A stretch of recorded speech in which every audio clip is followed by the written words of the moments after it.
Student कई बार ऐसा हुआ है कि हमारे जितनी भी टैलेंटेड स्टूडेंट है वो डिफिकल्ट टॉपिक को बहुत ज़्यादा टाइम देते हैं और इसको प्रॉपरली लर्न करते हैं ताकि इसमें डिफिकल्ट क्वेश्चन हमें टफ टाइम ना दे सके। लेकिन ऐसा नहीं होता। हमें जो भी क्वेश्चन टफ टाइम देता है वो इजी ही क्वेश्चन होता है, क्योंकि हम इजी क्वेश्चन को तो या टाइम नहीं देते और या लर्न नहीं करते। और जब हम कम्पिटिटिव एग्जाम में या बोर्ड एग्जाम में चले जाते हैं तो वहाँ पे इन इजी क्वेश्चन में बहुत से लॉजिकल क्वेश्चन होते हैं जो हमें टफ टाइम देता है। तो मैंने सोचा क्यों ना हम एनसीईआरटी के फर्स्ट टॉपिक यानी केमिस्ट्री से स्टार्ट ले और हर एक टॉपिक को प्रॉपरली एक्सप्लेन कर सके ताकि हमारे स्टूडेंट को कोई भी क्वेश्चन टफ टाइम ना दे सके।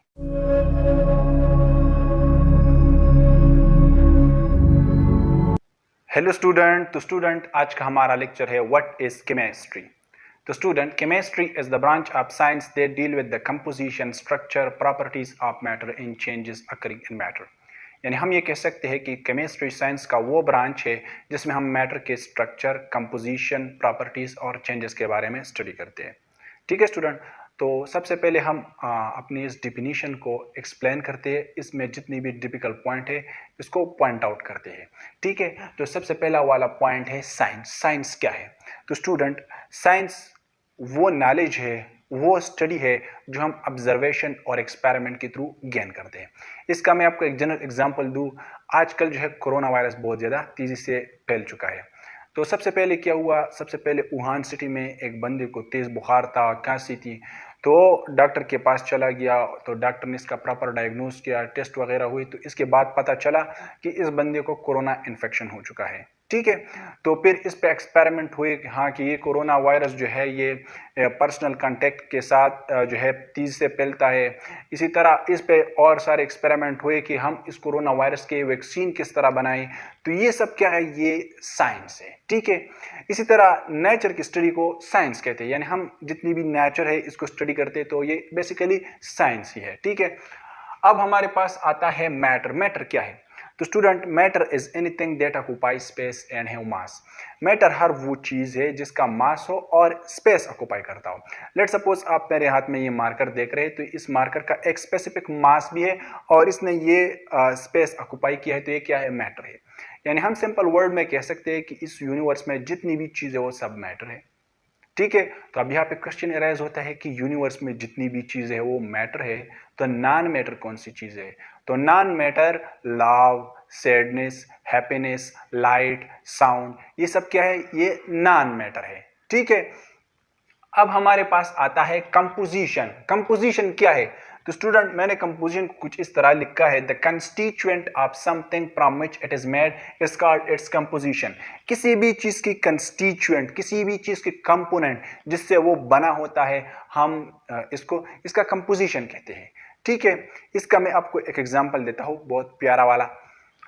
आप अपने दोस्त के घर गए और इसने आपको बिरयानी पेश की। आपने बिरयानी खूब खाई और आपको बहुत पसंद आई। आपने आपने अपने दोस्त को कहा कि ये बिरयानी आप किन किन चीज़ों से बनाते हैं? तो इसने आपको कहा कि इसमें हम जो राइस से बनाते हैं, पोटैटो से बनाते हैं और इसमें बहुत सारे बिरयानी मसाले होते हैं। तो ये सब क्या है? ये बिरयानी की कंपोजिशन है। तो इसी तरह केमिस्ट्री में हम मैटर की कंपोजिशन को स्टडी करते हैं।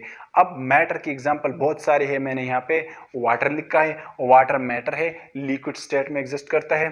ठीक है। तो वाटर के अगर फार्मूले को हम देखें तो वाटर का फार्मूला है H2O। तो इस केमिकल फार्मूले से हमें कंपोजिशन शो होता है कि वाटर में 2 हाइड्रोजन एटम और 1 ऑक्सीजन एटम है। इसी तरह टेबल साल्ट। टेबल साल्ट को अगर हम देखें तो टेबल साल्ट का फार्मूला है NaCl। यानी इस फार्मूले से इसका कंपोजिशन हमें फाइंड आउट होता है कि टेबल साल्ट जो है इसमें एक सोडियम है और एक क्लोरीन है। इसी तरह बहुत सारे एटम्स है और इनकी स्पेसिफिक कंपोजिशन है। तो केमिस्ट्री में हम मैटर के कंपोजिशन के बारे में स्टडी करते हैं और आपने कंपोजिशन जान लिया। अब हमारे पास आता है स्ट्रक्चर। स्ट्रक्चर क्या है? तो स्टूडेंट स्ट्रक्चर को हम कुछ इस तरह डिफाइन करते हैं, the arrangement of atoms in a given matter is called its structure. किसी भी मैटर में इसके एटम किस तरह अरेंज हुए हैं, इसको इस मैटर की कंपोजिशन कहते हैं। लेट सपोज मैं आपको एग्जांपल दूं। हम जितनी भी ह्यूमन बीइंग को देखते हैं तो कोई काला है, कोई गोरा है, कोई लंबा है, कोई छोटा है, किसी का नाक टेढ़ा है, किसी का सीधा है। ठीक है। बहुत सारे, हर एक ह्यूमन बीइंग का अलग अलग शेप है, लेकिन हम इन सब ह्यूमन बीइंग को देखें तो इन सब ह्यूमन बीइंग का स्ट्रक्चर सेम है। हर किसी की यहाँ ऊपर हेड है, ठीक है, यहाँ नीचे पाव है, यहाँ पे रिब्स है, यहाँ पे हैंड्स है, सबका स्ट्रक्चर क्या है, सेम है। तो इसी तरह केमिस्ट्री में हम मैटर के स्ट्रक्चर के बारे में स्टडी करते हैं। तो यहाँ पे मैंने कार्बन डाइऑक्साइड लिखा है। तो कार्बन डाइऑक्साइड का जो स्ट्रक्चर है वो लीनियर है, ठीक है, यानी कार्बन में ऑक्सीजन एटम जो है वो 180 डिग्री पे जो है कार्बन के साथ बॉन्ड बनाए हैं। इसी तरह अगर हम मीथेन देखें, मीथेन जिसको हम मार्श गैस भी कहते हैं, तो मीथेन का फार्मूला है CH4 और इसका जो स्ट्रक्चर है वो टेट्राहेड्रल है। टेट्रा मीन 4 और हेड आप जानते हैं, ठीक है। तो इसका मीथेन का जो स्ट्रक्चर है वो टेट्राहेड्रल है। मतलब ये कि मीथेन का जो बॉन्ड एंगल है यहाँ पे वो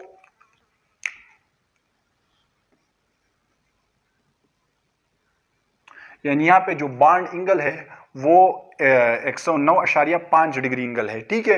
यानी मीथेन में जो है इसका जो स्ट्रक्चर है वो टेट्राहेड्रल है। अब हमने कंपोजिशन पढ़ लिया, स्ट्रक्चर पढ़ लिया, अब इसकी बात आती है प्रॉपर्टीज और चेंजेस। तो प्रॉपर्टीज और चेंजेस एक्सप्लेन करने से पहले आप इससे एक जबरदस्त स्क्रीनशॉट लें। स्टूडेंट, अब हम प्रॉपर्टीज और चेंजेस को एक्सप्लेन करेंगे कि प्रॉपर्टीज क्या है और चेंजेस क्या है। तो स्टूडेंट, प्रॉपर्टीज वो कैरेक्टरिस्टिक है जिसके थ्रू हम एक गिवन सब्सटेंस को डिस्क्राइब करते हैं। लेट सपोज मेरे पास ये मार्कर है, तो इस मार्कर की प्रॉपर्टीज ये है कि इसका जो कलर है वो रेड एंड वाइट है, ठीक है, और इसके थ्रू हम राइटिंग कर सकते हैं और इसकी राइटिंग को हम मिटा भी सकते हैं। तो ये सब क्या है, इस मार्कर की प्रॉपर्टीज है। इसी तरह हर एक मैटर के अपने अपने प्रॉपर्टीज होती है और केमिस्ट्री में हम इन्हीं प्रॉपर्टीज को स्टडी करते हैं, ठीक है। अब अगर हम देखें तो प्रॉपर्टीज हमारे पास दो तरह की, एक फिजिकल प्रॉपर्टी है और एक केमिकल प्रॉपर्टी है। फिजिकल प्रॉपर्टी वो प्रॉपर्टी जिसको हम मेजर भी कर सकते हैं, ऑब्जर्व भी कर सकते हैं without any change in the composition, यानी ये कंपोजिशन पे डिपेंड नहीं करता कि हम इस कंपाउंड की कंपोजिशन बदलेंगे तो फिर हम इसकी फिजिकल प्रॉपर्टीज मेजर कर सकते हैं। ऐसा नहीं है, क्योंकि फिजिकल प्रॉपर्टीज कंपोजिशन पे डिपेंड नहीं करता। अब अगर फिजिकल प्रॉपर्टीज के एग्जांपल को हम देख ले तो साइज, शेप, कलर, डेंसिटी, ये सब क्या, ये फिजिकल प्रॉपर्टी है। अब आती है केमिकल प्रॉपर्टी। तो केमिकल प्रॉपर्टी हमारे पास वो प्रॉपर्टी है या वो कैरेक्टरिस्टिक है किसी भी सब्सटेंस के जिसको हम ऑब्जर्व करते हैं ड्यूरिंग अ रिएक्शन, एक रिएक्शन के दौरान, इन विच द कंपोजिशन और identity of a given substance is change, ठीक है। किसी भी रिएक्शन में एक गिवन सब्सटेंस के कंपोजिशन या आइडेंटिटी जब चेंज होता है तो इसी दौरान हम केमिकल प्रॉपर्टी जो है वो ऑब्जर्व करते हैं। इसकी एग्जांपल हमारे पास है कंबस्टिबिलिटी, एसिडिटी, बेसिसिटी। कंबस्टिबिलिटी क्या है, कंबस्टिबिलिटी में एक गिवन सब्सटेंस जो है वो ऑक्सीजन के साथ रिएक्शन करते हैं और हमारे पास जो है कार्बन डाइऑक्साइड, वाटर और एनर्जी जो है वो हीट और लाइट के फॉर्म में प्रोड्यूस करते हैं। लेट सपोज मैं आपको इसका एग्जांपल दूं, हमारे पास जो है मीथेन गैस है। क्या है, मीथेन। जब ये ऑक्सीजन के साथ रिएक्शन करता है तो क्या बनता है, हमारे पास कार्बन डाइऑक्साइड बनते हैं, वाटर बनते हैं और इसी तरह एनर्जी जो है वो हीट के फॉर्म में जो है रिमूव होते हैं, ठीक है। तो ये क्या है, ये कंबस्शन है। अब अगर हम देखें तो यहाँ पे ये मीथेन है, यहाँ पे ये कार्बन डाइऑक्साइड, वाटर, यानी इन सब की कंपोजिशन चेंज हुए है।